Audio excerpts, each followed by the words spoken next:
Hello and welcome into another episode of Reality Check over here on Talking Jets. I am Matt O'Leary, joined as always by Jeremy, aka Jets Chaos. What is going on, my friend? What is up? Doing well out here in North Carolina. I'm below you now.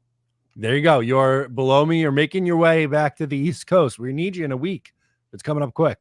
Yeah, hey, I was there for an hour yesterday, in a stopover, but Oh, there you go. I'll be back. Love that. We're going to get you back over very soon for the NFL draft.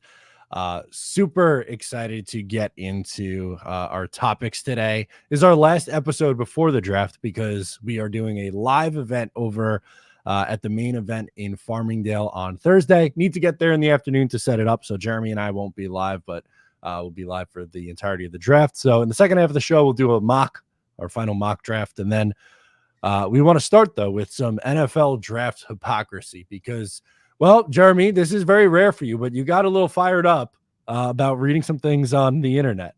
I never get fired up on the things I read on the internet. No. Usually I would describe you as cool, calm, and collected, but this really set you off.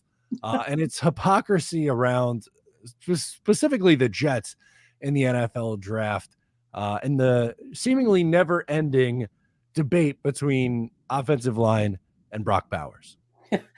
I mean, and it's with everything really, I've a million times, I've expressed it and I've said it on every piece of social media and every show.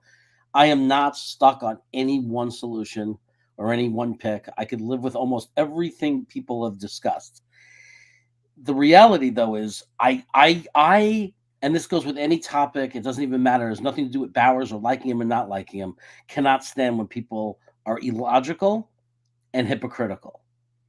And one of the most common arguments out there, and it just drives me crazy, is we'll start with because there's a few, but one of the main ones is they'll name a player like, oh, you can't take offensive line. You can't be in a top 10 pick because the Giants did that.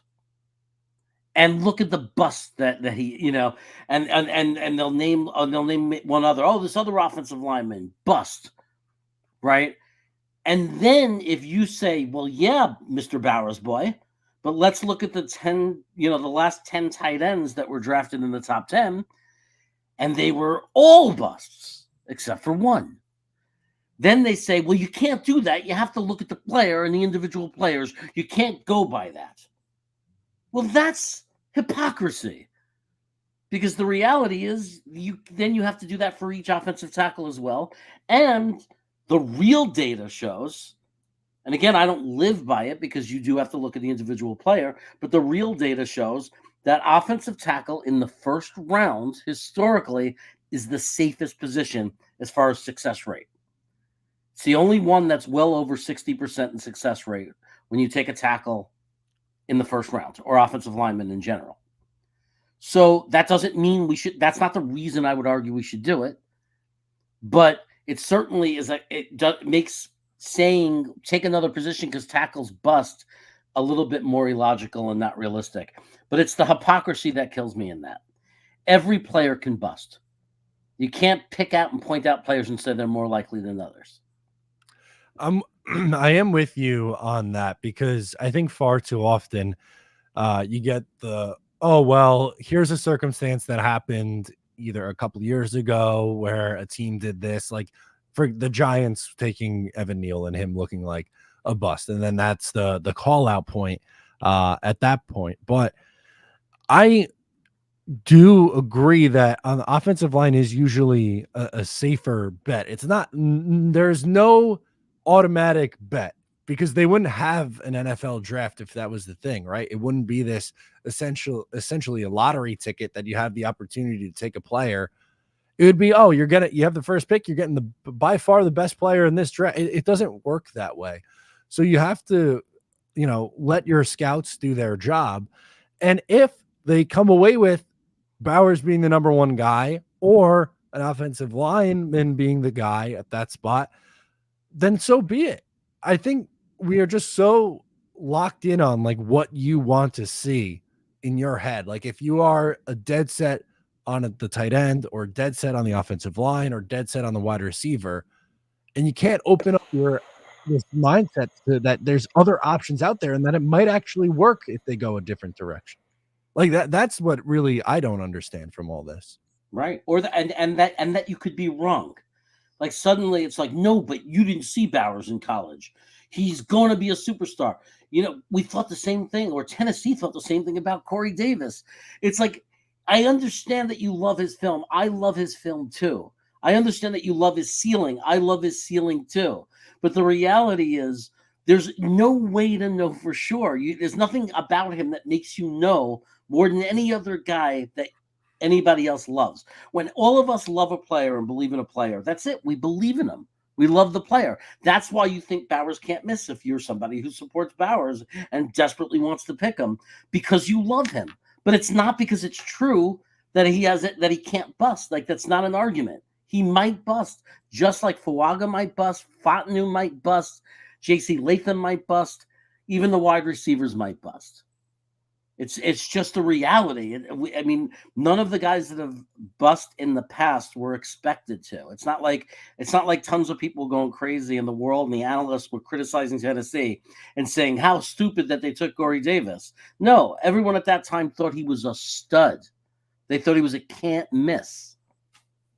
I'm with you. What do you have to say? So Chrome is in the chat. He chimes in, and he says more offensive linemen are taken or drafted than tight ends. So he's saying that the sample size for tight end is too small. Yeah, but we go back 50, 60 years. Like, it's as much data as you want to, it's as much data as you want to collect. This study that I read, and I don't have the article in front of me, but it wasn't like recent history. It was like literally like in the modern day draft history. Yeah, I have one from, it's a little dated. It's 2015 the article came out, but they studied first round data from 1986 to 2010. That's a pretty big sample size, right? Mm-hmm. So let's pull this up. And you look at the bust rates at these positions is what I want to pull up.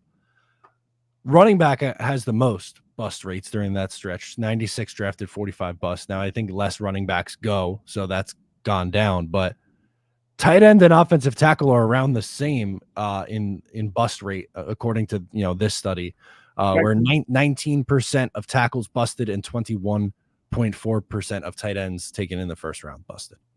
Okay, and that's even more friendly to tight ends in the sense that it's closer. But you know what? It doesn't even matter. My point is, if you love the player, support the player. Don't try to use false data, or don't try to use some other reason to back up your arguments. That's not even a real argument, because you could use it for any guy in any position. All I'm saying, I'm not saying don't want Bowers in the first round. Don't want Bowers at number 10. I'm saying, why do you have to go to the other arguments? Why does it have to be, offensive tackles can bust? Like, it doesn't make sense. Why? Like, it's like you're reaching for some kind of evidence or other kind of evidence or data that doesn't support what you're saying. The data doesn't support that Bowers won't bust. And I'm not saying he will or he won't, because I don't care about that data. I'm looking at the players, but I always have in the back of my head that I could be wrong. You know what I mean? Like, so whoever I like, if I tell you I like Latham and I think he's going to be a great right tackle, I know I might be wrong. Yeah, of course, because NFL guys get it wrong.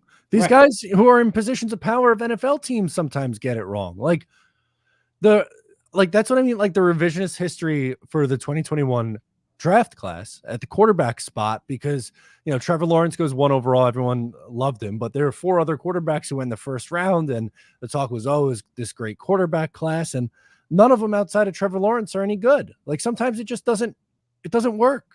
Yeah. I mean, and the reality is, the reason when I say, people say, you're non-committed, you're scared to just say it. No, it's not that I'm non-committed. The truth is, I just want it to be the right pick. Whether it's a tackle, a wide receiver, or Bowers, I just want it to be the right pick. That's what I care about most. That's so much more important than position. That it works. That pick is not a bust. That it ends up being a star that was worthy of the pick. That's what I was gonna say. Like on draft night next week, because we're getting close now. It's a week out. I don't think you're gonna get, or you shouldn't, at least in my opinion. Jet fans should not react negatively if it's Bowers, offensive lineman, or wide receiver. The only thing we should be upset about is if they went a position on the defensive side of the ball at pick number 10. If they took Dallas Turner, yeah, we could react and be all upset. But if you're gonna sit there and pout because you wanted Troy Fatanu and you can't see that, like, hey, like Bowers might be this special player, or the flip of that, you really want Bowers, but they decide to take the versatile offensive lineman, then like, I don't know how to help you. They're trying to, either pick would be something that would go a long way to helping this offense. Yeah, I think if assuming it works out, any of the picks that they can make, if it works out and it's a hit, if it's a bullseye, makes the team better. You know, like when people say we don't need a tight end. No. If Bowers hits the ceiling, if he comes in and he's a freaking nightmare for every defense because you can't match up against the kid like they couldn't in college, that's tremendous. It makes us a better team. If Fuaga comes in and he plays all pro level, or if he's like just amazing like he is in college and dominant, and suddenly Moses is fighting for his job, we're a better, deeper team. We are. And if a wide receiver comes in, it's the same thing. It's like it's all about hitting. Any of the picks we make, if it hits, we're a better football team, and that's the goal, to become a better team. I love this comment here. Oh, nope. It jumped down one from Phil Adams. Says, I'm dead set on the Jets drafting a player that makes us better. Offensive line, wide receiver, tight end. I don't care. There we go. Phil has the perfect mindset. Perfect mindset. I mean, I don't know how if you're a fan of the team, now that doesn't mean I'm saying it's wrong to have a favorite. Like if you really want Bowers because you deeply believe that he's the best player and he's going to change this position, like he's going to be amazing Hall of Fame, or he's going to be like Gronk or Kelsey, which is pretty much Hall of Fame. If you believe that, that's great. I just don't understand two things could be true. You could believe that, and that's great. And you could root for that, and that's great. Of course you can. That's part of being a fan. At the same time, you can also respect other people's opinions and not have to make up things and say, we have 5 offensive linemen, because that's not true. That we've never went through 17 games without an offensive lineman going down. That we average 8 every year overall in the last 10 years. So let's not invent things to make what we want happen. Like there's no reason to do it. Just say, I want Bowers, fine. But to sit there and say, I want Bowers because Conklin's not that good, he's just average, that's ridiculous. Chrome comes back and says, what would help our offense more this year? Since it's a win now, I think wide receiver or tight end does more than a swing tackle. The thing that I don't, that's a fine way to look at it, in the, like, you want the wide receiver or tight end because you think that's more of an immediate impact. Okay, I think you can make a case for that. Yeah. But if they take an offensive lineman, Jeremy, is that guy not going to get on the field this year? The guy's getting on the field. So, and I think Chrome in most situations, like day one on paper, 100% correct. What makes us better on paper as far as the starting lineup is a wide receiver or Bowers, assuming they're a hit. You got to assume that they're a hit. They could be a bust. So they automatically, yes. If in week 2, God forbid, knock on wood, one of our 2 tackles goes down and they're going to miss 6 to 8 weeks, suddenly it's not true anymore. Yeah, because it's no longer true.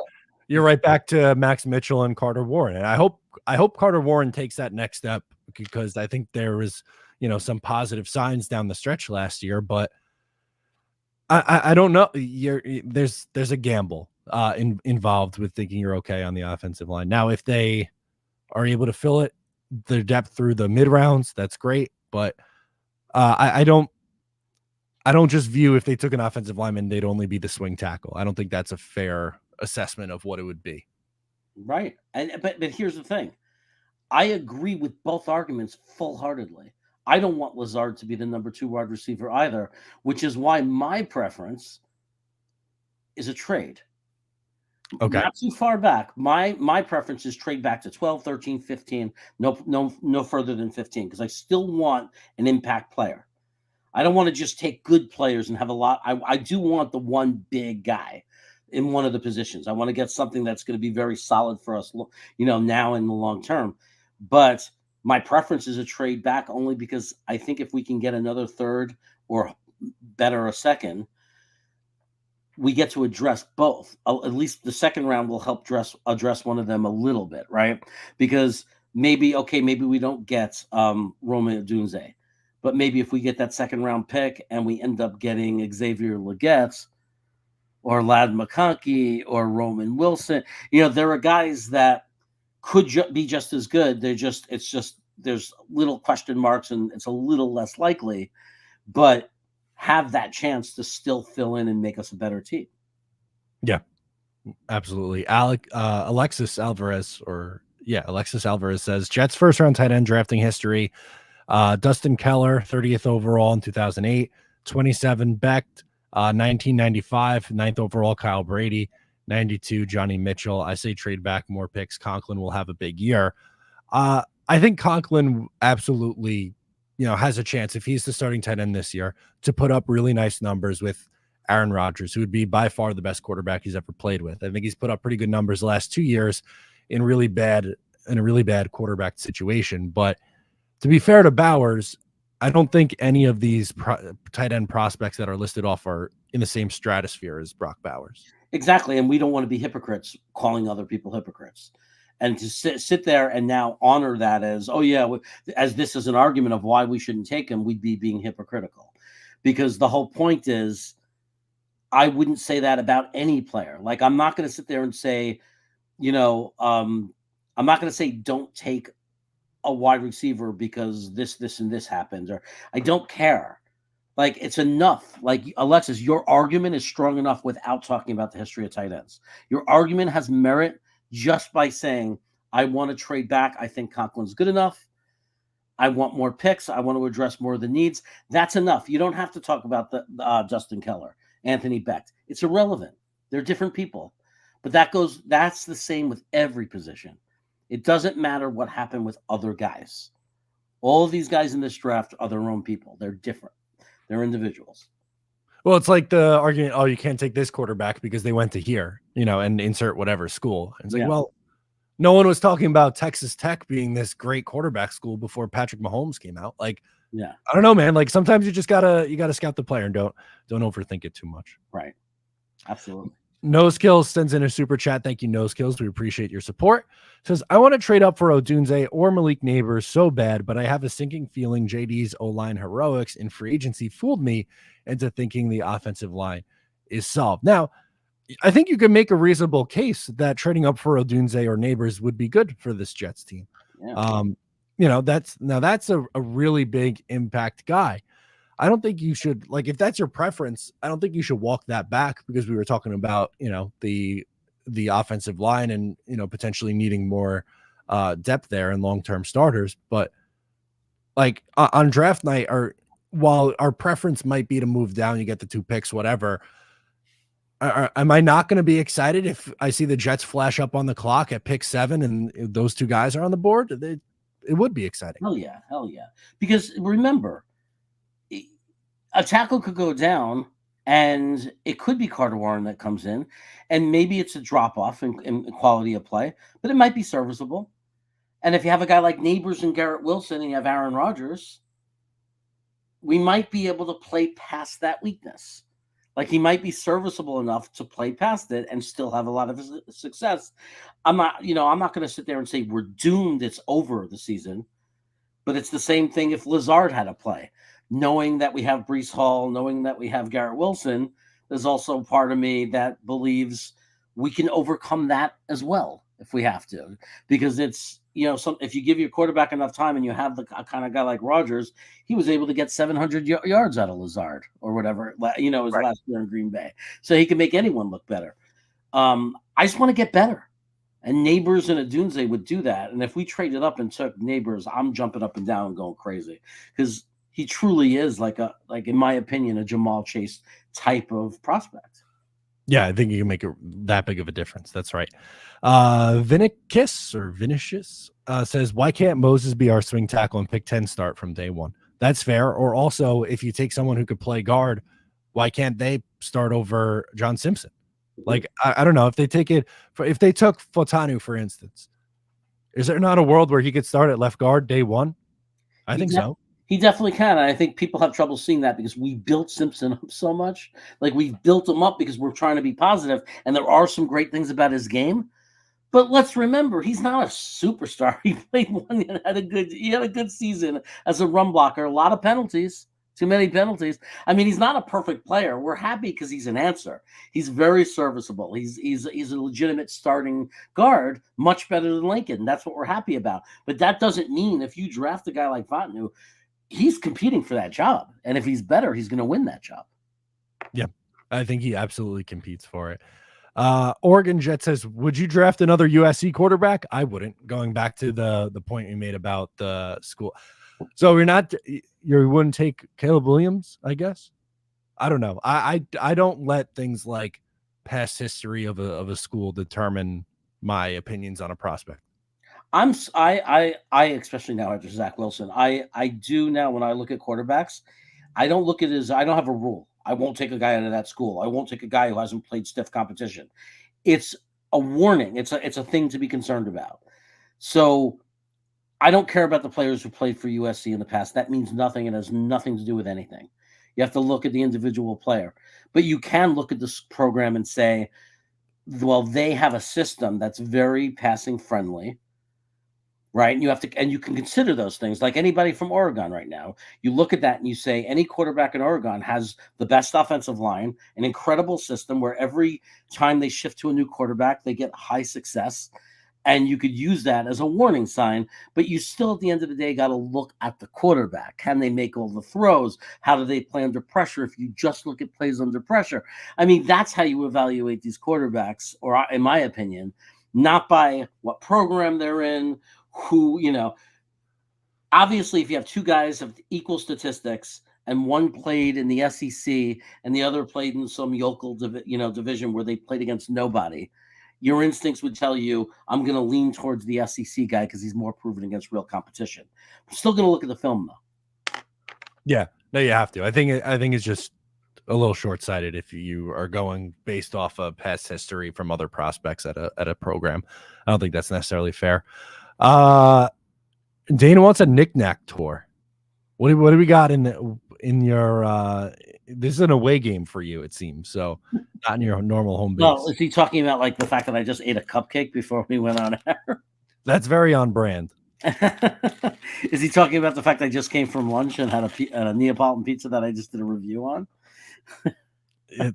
I would imagine so. There's been my parents have different things in the house that I usually have. So my dad, because he has trouble chewing, has a lot of, and he went through this whole chemo thing, and he's okay now, but he's got to gain weight again, and he's always been a sweet tooth. So when I'm here, there's tons of chocolate and cookies and just tons of things like that. So I'm loaded when it comes to that. And then my drink becomes, because I liked it once and I have one of those old Jewish moms, he likes it. So when I come here, there's 10 gallons of it. Pineapple juice, because I once liked it. She has 10 gallons of pineapple juice. I ice it down and water it down because it's too strong. But that's what I drink when I'm here because I don't want to upset her. There you go. You can't. You can't. You got to just lean into it. That's great. We got, let's see. Ryan S. comes back and says, we can probably get away with signing a vet offensive lineman after the draft, though, and take wide receiver / tight end, but it's still Band-Aids on the O-line at that point. So, yeah, that would be a way to go about doing it, right? Like, if they do go wide receiver or tight end in the first round, can they add a David Bakhtiari, for example? Of course. And that could get you through this season. It can only go by what we know, though. If I had a crystal ball that said we're going to end up with Bakhtiari, and we're going to sign him in June or whatever it is, then I would be so okay. Like, even though we need it for the future, I would say there's no way you draft. I'll tackle at 10, sign Bakhtiari, and that's ridiculous. If I knew and I had a crystal ball that we're signing him, I 100% would be tight end or wide receiver. 100%. I would shift 100% of my energy. I'd be screaming, we have no need for a tackler right now because what we have, Carter Warren, Mitchell, we're signing back to, like, how much do you need? So I would totally be on board with that. The problem is we don't have a crystal ball. We don't know that he's going to sign with us. We want it to be a backup, and we want it for on the cheap, and we don't know there's not a team that's going to come in and give him more money and guarantee him a starting job. Yeah, it's that's just the thing. You don't know. We can only go based off of what they currently have out there, right? Like what the current roster looks like. Can they still add after the draft? Yes, they could add. I could totally see them adding a Bakhtiari or adding a veteran running back in the mix. We just don't know. And that's like what we were talking about with mock drafts in January and February is, well, we have no idea what they're going to do in free agency, but once free agency comes and goes, you will have a better idea what they could do in the NFL draft. Yeah. I'm not worried about running back because I know how easy it is to just get a veteran backup running back. But there's a guy I really want coming out of this draft, and you know who it is. The kid from Wisconsin. If he's there in the third round, it's such a steal, in my opinion. Yeah, he's a bowling ball. That Braylon. Oh, Braylon Allen. So good. Just JQ says, am I the only one who wants Hard Knocks again? You might be. I don't want to bring that attention back to you. I felt like, look, I love Hard Knocks. I watch it. I think I actually, because we have One Jets Drive, we just don't need it. Because One Jets Drive, you saw the overlap. There was so much overlap anyway. And I actually may have discovered that the reason I like Hard Knocks is because it's just a different team and getting to see a different team that I'm not so close to. Okay. Yeah, I mean, Hard Knocks was good. I enjoyed watching it, but I'm all good there. Yeah, I'm fine with One Jets Drive. They do an incredible job. Blitz Crew sends in a super chat. Thank you so much, Blitz Crew. He says, if you miss out on Fotanu, thoughts on Pooney later in the draft? What is your take on Pooney? I've taken him in mock drafts. He definitely is. There's a few guys that I think, I don't know if they'll last as long as the mocks have them lasting because there's only a few as far as tackle is concerned. I like Pooney. I like him because I think he's more like a Fontenot because I think he might be more of a guard, but he definitely has the potential to play tackle. So what's good about him is he might be like a later round, AVT type of player. Like maybe not at that level, but I'm just saying he has that versatility. So I like Pooney a lot. We saw him in Alabama. He was, he's at the Senior Bowl. He had a really good week. There was nothing not to like about him. A good kid too when we met him and talked to him. So he was a good guy. I really like Rose Garden now. I wasn't as into him, and then people started making a big deal. So I went and I watched about 3 or 4 games for Washington. And I was telling you in a chat text, it was really hard to focus because there was so many players to watch. Like obviously you're going to sneak and look at the guy on the other side and look at Fontenot, and then it's hard not to just notice Penix because Penix was, by watching that film, Penix is a lot better than I thought. He makes incredible throws. Like he's got touch, timing. So it's hard not to notice Penix because I'm watching his plays. But when I could focus on Rose Garden, he felt like really strong on the right side. And it didn't feel like he was getting lucky or the quarterback was just getting rid of the ball on time. He seemed to be doing his job and really like play after play consistently. He seemed really strong in the passing game and just good enough in the running game. Like he wasn't moving people, but he was good. Like he wasn't missing his blocks. Yeah, and there's so much talent on that Washington offense. They're going to have a ton of guys drafted, which is just, and in like the first 4 rounds, which is crazy. That's a good name. Pooney, where is he projected to go? Like, is that probably a play at 72 in the 3rd round, or do you think you can get him in the 4th? Oh man, you're always gonna have the bias to what you've seen and been exposed to. So I have a hard time imagining them make it to the 4th. But then again, it happens all the time where I'm left baffled, right? Like, how did they not see this? How are these guys slipping? I don't understand. I mean, it happens all the time. So I guess he could be there in the 4th. I mean, I know that some of the mocks have that as a reality, but when it comes to real life, if we don't have a guy by then and it's pick 72 and we didn't trade and we picked a receiver or Bowers and he's the best guy there out of the guys that I like if it's Pooney that's there, I'm not waiting and taking a chance to the 4th round. I would just grab him. Totally fair. Proud NY Jets fan checks in, says we should trust in Joe Douglas. Want to play a fun game? Go look at the 5 best players on the 2020s team. Enjoy the laugh/cry and look how far we've come. Matt, you're cool. The other guy, not a fan.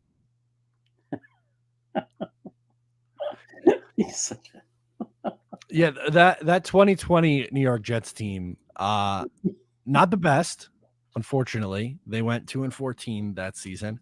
Who would you say the 5 best players from that team? I'm trying to remember off the top of my head. Quinnen Williams probably got to be up on that list. Oh, I hate going back into the past. 2020 team. I mean, May. Yeah, May was good that year. Marcus May. Mims had a good rookie year, right? Mims made a couple nice plays. Their leading receiver, him. Jamison Crowder was their leading receiver. He had a couple good years with the Jets. When he was playing Becton, that was when he played his best ball. Yep. But it's not pretty to look at. No, that was a very, very tough era. But the New York Jets, yeah, they are in a much better spot if you look at their top 5 players now versus the 5 players that they had, 4 years ago. By far. That's why I'm not sitting there. I'm not ringing his bell and screaming on the mountaintop of JD. I want to get a whole new thing started. But I try to remind people of that, like, as people, because there's some people that just say things that drive me nuts, like, this organization's horrible. Look at what a joke we are. Like, JD is so awful. He's got to go. There's still people who say that. And I'm like, just go back to 2020. The guy had just finally gotten complete control of the team. And when you look at what he had, not only did he have that level of or lack of talent, but the talent we're identifying didn't even help him. Like, he got no help from Becton. He got no help from Denzel Mims. Marcus May tore his ligament and ended up in New Orleans. So from that team, the guys that were supposed to help us didn't even help us. We got nothing out of them. And yet we're talking about making a Super Bowl run or a deep playoff run now, 4 years later. And the other thing that we leave out is when he took over in 2020, 2019, when he came here, we were in a financial mess. We had tons of dead money. So we were stuck financially too for the first couple of years that JD was here. So, I feel like we would have been a playoff team. I'd bet almost anything on it last year if Rodgers doesn't go down. So technically, in my opinion, it literally took him 3 years. Like, it would have been the 3rd year that we were a playoff team. And it would have been now year 4 that we were a deep playoff team threat, like a championship team threat. So I don't find anything wrong with JD's performance and what he's done talent-wise for this team. Yeah, it's a big difference. That's for sure. A couple more questions before we get into our mock draft in the second half of the show. Craig says, Donovan Smith said he'd like to be a Jet. That soft swing tackle and makes Carter Warren as a backup more comfortable. Donovan Smith also wasn't very good, unfortunately. He might want to come and play here, and I know he has a lot of starting experience from Kansas City, but I didn't think he played all that well last year. Yeah, that's the problem. Is like, yeah, he'd be a healthy body, so he's not good. I don't even know if he beat Carter Warren out. No, I think I'd rather Carter Warren than Donovan Smith. Yeah, I mean, Donovan Smith is more of a known entity that we know, even with no issues and no obstacles, he's not that good. Whereas Carter Warren had no offseason. He missed the last half. He missed this half of his last season, came in, had no training camp because he was hurt, was literally got onto the practice squad, got to practice for a month, and as a rookie with no camp and just a month of practice, came in and played. So to me, there's a tremendous potential for a big step up. Yeah, there is. There is a big, room for growth there, I would say. Nicholas says, I'm on draft O-line in the first round. With that being said, if Bowers moved to wide receiver in the NFL, where would he be ranked? I don't think it's not really about him moving to receiver. I kind of just look at it as a guy who can do multiple things, right? Like, I don't think you could then, just because you line him up in the slot or out wide, now you're looking at him versus other wide receivers. Would you look at it that way? I think it's taking away from him, because I guess you could make an argument he'd be a great slot receiver, but why? Like, I don't think it's a bad thing that he has those other attributes. I think that people are selling a fake story with him. I think he's an excellent in-space blocker. When you swing him towards the outside on a running play, he's excellent. There's no reason to ignore that and think of him as a slot. A slot receiver can't block the way he blocks. He's not an inline blocker for pass protection. But so many good tight ends that we've wanted as Jet fans weren't. 𝐻𝐿𝐽𝐻, everybody wanted 𝐻𝐿𝐽𝐻. He's not an inline blocking tight end either. So I mean, it's the point is that he's more than just the slot. He's also a guy who could line up at fullback. He's a guy you can give the ball to in the backfield. You could do gadget plays with him. I mean, even if you're not a guy that wants Bowers, there's no denying his talent. The guy he's incredibly talented guy with incredible potential. Yeah, he is. I just think it's hard to quantify, I guess quantify like where he would end up in that rankings, and I wouldn't then rank him against other wide receivers. I don't know. Right. I don't look at it the same way, I guess. He's just different. Alex says move up to 8 for 𝐿𝐽𝐻𝐬. In my opinion, he's a top 5 player in the draft.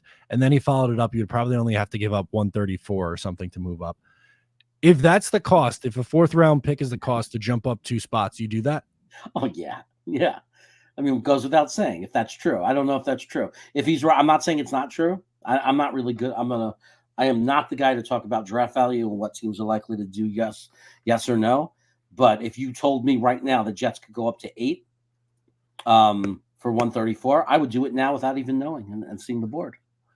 So there's a difference of about 100. I think you could do it for 111. 134 would be tough. It would be with tough. Atlanta. Yeah, because it's here. I'll pull it up.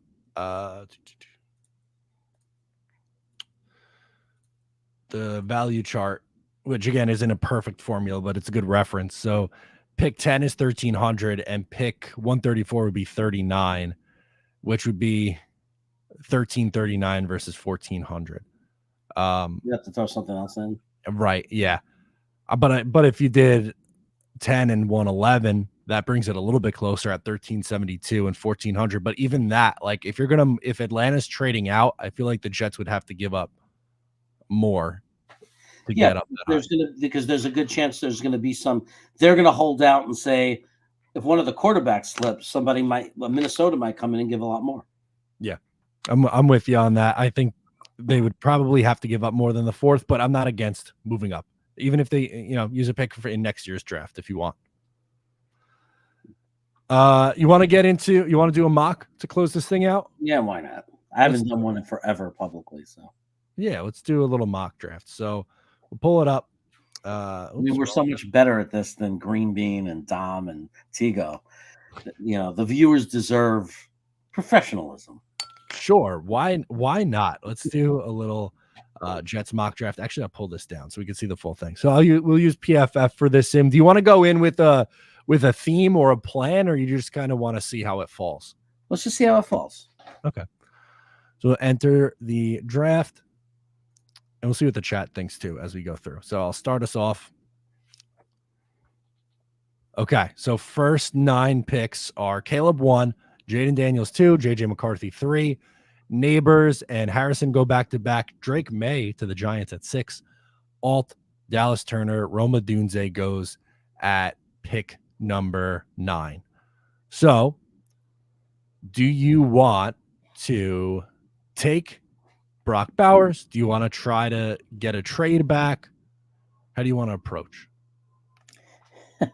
I know there's a bunch of people screaming take Bowers, and then there's a little bit more people screaming don't do that, don't do that. So Rome Odunze's gone. Yeah, Odunze went a pick before. Wow. I mean, in this situation, I'm trying to trade back with the Colts or the Broncos. Okay, let's try to do. We'll do Colts. Why not? Yeah, so the Colts is easy. We just want 46. We swap, and we get their 2nd rounder. Yeah, you might have to. What if you do something like this? We might have to force it because it's saying that they're not interested in trading up. We don't have a team that's interested. Ooh. But we get a lot of comment. Blitz Crew says trade down. Wild Wave says trade down. Yeah. What trades are out there? We're trying, guys. All right. This is why PFN is more fun. Because there's always teams that want to trade. All right. So we might have to give up a little bit more, but we could force a trade. You want to do how about 10 and 134 for 15 and 46? Okay. All right. let's do that. So force the trade, and then after they trade up for Bowers in that scenario, then Latham, Fashanu, Terrion Arnold, Talisi Fuanga go in the next 4 picks. Okay. So now, yeah, sorry, let's see. Where would you like to go? We could take a look. Fotanu is there. Amarius Mims is there. A.D. Mitchell, Brian Thomas Jr.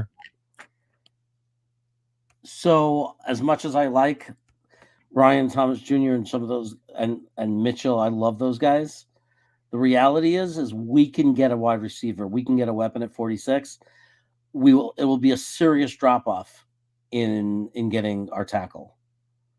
So if I'm going to be honest, I know I know what I'm doing. I know I'm you could change. You don't have to go about what I'm going to do. In this situation, I'm grabbing Fotanu, and the reason I like him is because he could play all 4 but center. He plays everything but center. So we don't only get a swing tackle, we get a swing guard. So Blitzcrew says Fotanu. Wild Wave says Mims. Tony says JPJ. The problem with JPJ is he can't play tackle. But he's amazing. Right, but he's a center or guard. Oregon says Fotanu, then Troy Franklin. Wild Wave says Troy is good, though. So, okay. Are we good with Troy Fotanu then at this spot at pick 15? You know I am. Okay. It feels like we're not getting killed by it. It feels like a lot of people are saying yeah. Okay, let's do it.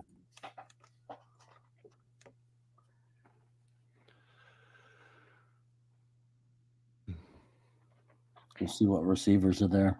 Okay. Oh, Ladd McConkey made it. That's wow. That's a fan favorite. No, it's a no-brainer for me. Ladd McConkey, Roman Wilson, Ricky Pearsall, Malachi Corley. I like all those guys, but for me, where I stand, I have Ladd McConkey in a separate group above those other guys. Alex Canelo says Ladd. Easy pick. Yeah. I tend to agree. I just want to see if we get more chats in here. And I want everyone to know when I was in Alabama, the 2 things that stuck out to me, as far as all the weapons were concerned, there were 2 things that stuck out in the days that we were there.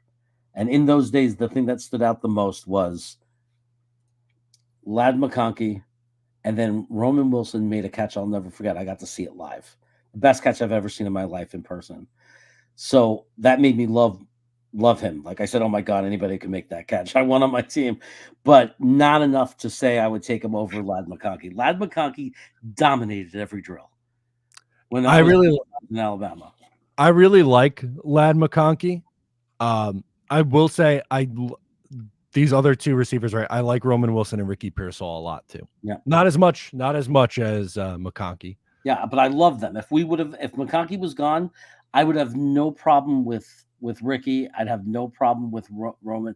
Like, I mean, either one of them, I would have been perfectly happy. Ladd McConkey is different. I'm not just perfectly happy. Ladd McConkey, I'm doing jumping jacks. Like, if this happened on that Friday, I don't know where I'm going to be on Friday. I'm going to be in New York somewhere. If that happens, I will be doing cartwheels. And watching a big bald fat guy like me try to do cartwheels. Believe me, you wouldn't want to miss it. Good stuff. I think we decided Ladd McConkey is going to be the pick here at pick number 46. What a start to this draft. What a great draft already. Wow. Okay. 72. Now I feel like this is where things get interesting. Wow. Wow. Who do you like?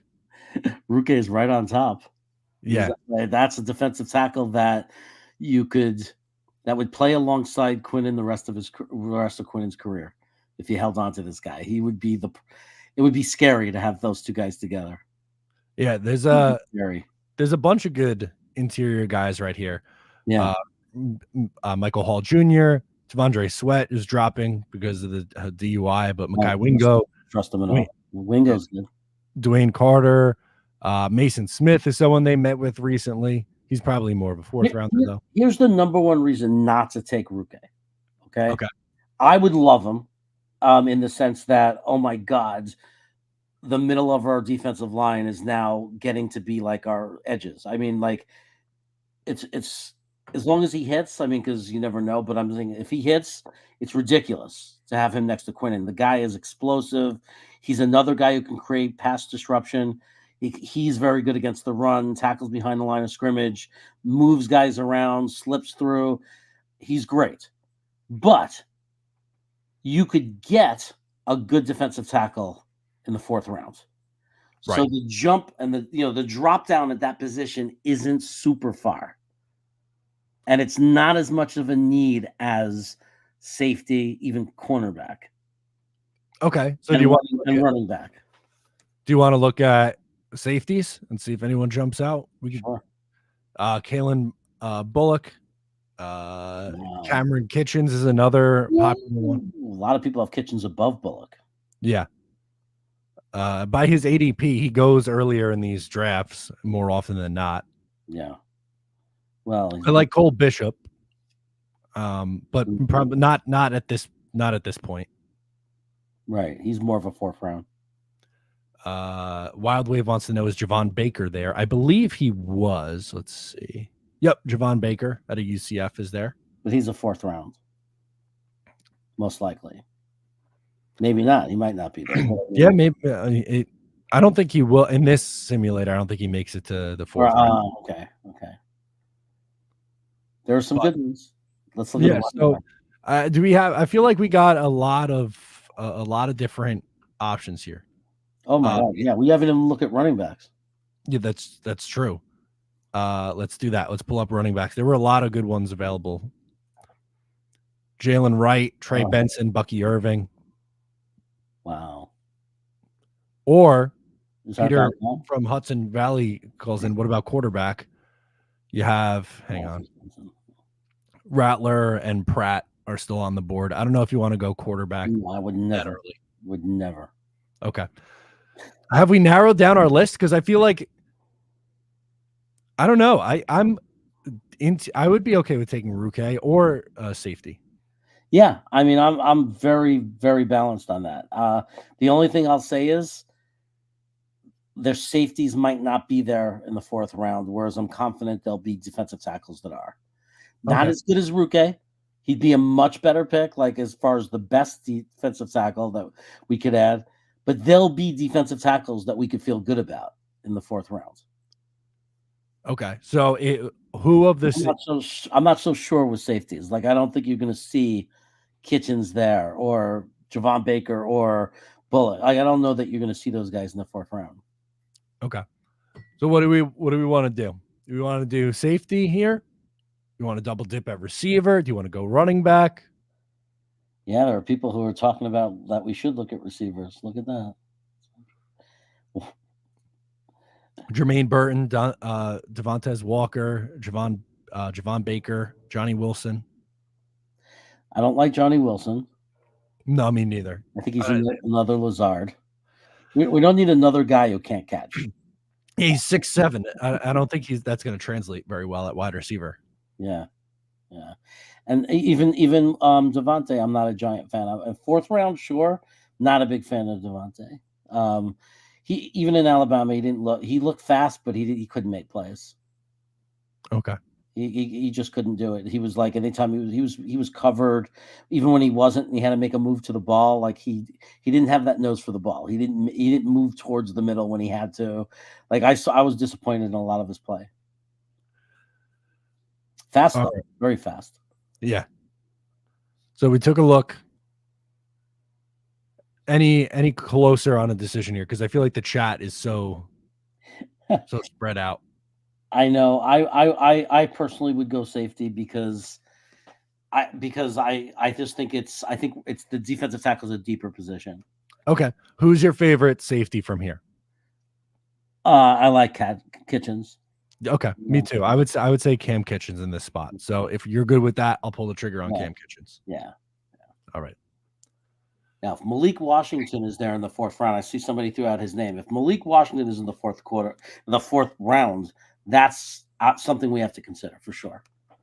Let's see if he is. Michael Pratt went 2 picks before. That's Puny was there, by the way. Puny was there. Was he? Oh, it's interesting to know that Puny was there. That's funny. I think we just missed out on Malik Washington. Yeah. If we wanted to go second receiver, I saw 𝐀𝐮 is still there from Arizona. Yep. 𝐀𝐮's still there. Brendan Rice is still there. Taj Washington is still there. How high did Malik Washington go? Did I miss him?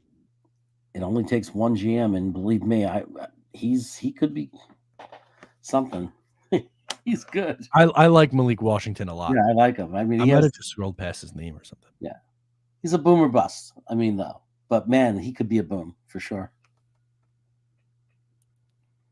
Okay, so what do we think?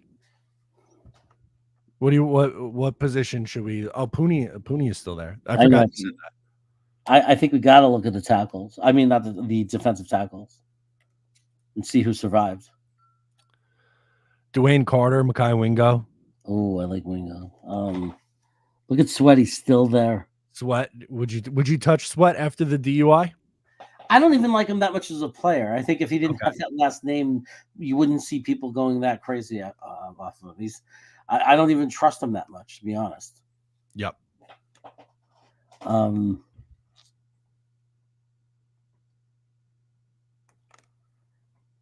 Yeah, I mean, I think there's so we know we have good defensive tackles to choose from if we want. Dwayne Carter, these are all Mason Smith. I like Wingo a lot. I mean, they're all prospects. They're all guys that could be very plug in there for the next 5 years, and know that we have a good guy next to 𝐻𝐿. Probably not going to be superstars or anything like that, but good solid players. Yeah, Kev is late. He said who was 10. It was Fotanu, by the way. All right, so are we thinking an interior defensive lineman, or do you want to double dip at a position at this point? I leave it up to the chat. I would go defensive tackle here, but I'm not like if the Jets or if anybody, I wouldn't argue with someone if they said double dip on wide receiver. I wouldn't argue with that. If somebody said, get your running back now, I certainly wouldn't argue with that. We should look at who's there. Blitzker says Carter. Oregon Jet said he would take a flyer on Sweat. I mean, the truth is, if the running back was there, I'd probably grab him. The one that I like from Wisconsin that I can never know his name, Braylon Allen. If he Peter was there, says, I'd grab him. 𝐻𝐬𝐧 plays every position. The center, Hunter from Penn State, Hunter 𝐻𝐬𝐧. I don't know him enough. The running back is Braylon Allen. He's still there if you want to do that. Wow. What do you think, chat? Running back or DT? What I like about a good young running back is finding a guy that could also be special gives you so much insurance. Like yeah, we have Breece Hall, and I love him, and he's amazing. But man, if he needs a rest, you still have a great talent that comes in that's fresh. And if, knock on wood, Breece Hall ever gets hurt, we still have a real running back. That's true. We got a few running backs in here. Oregon says running back. Grzanka says running back. Phil says running back. And then Reed says Braylon Allen could be perfect to complement Breece. Want to do that? Yeah, he's only 20, as Oregon says. He's only 20, man. I love him. I love him. I'm going to be so much could go wrong in this draft, and if we end up with Braylon Allen, I'm going to be happy because I just love the guy. Let's do it. JD loves drafting running backs anyway. I watch film. It's like there's always players that will jump on you, when you watch, and you just can't stop watching, and you just love it. And that's what he was. I was watching it, and I said, I got to watch another game. Oh my God, he does it every time. He's like this guy is consistent. This is who he is. I was blown away by him. What are we thinking in the 6th round now at this point? Now I'm really looking DT. Yeah, right, because we haven't taken one yet. All right, let's take a look. I mean, we don't have to. We did a great job in the offseason, I think.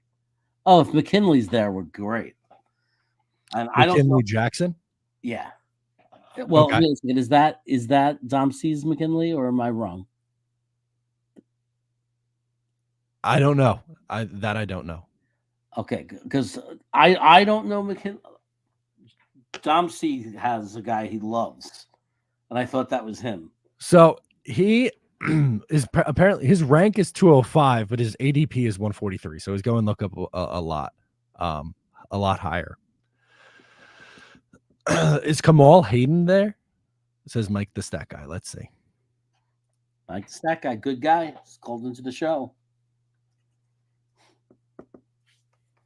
By the way, I love this draft. It's going to look great when we show the results. Yeah, it is going to look great.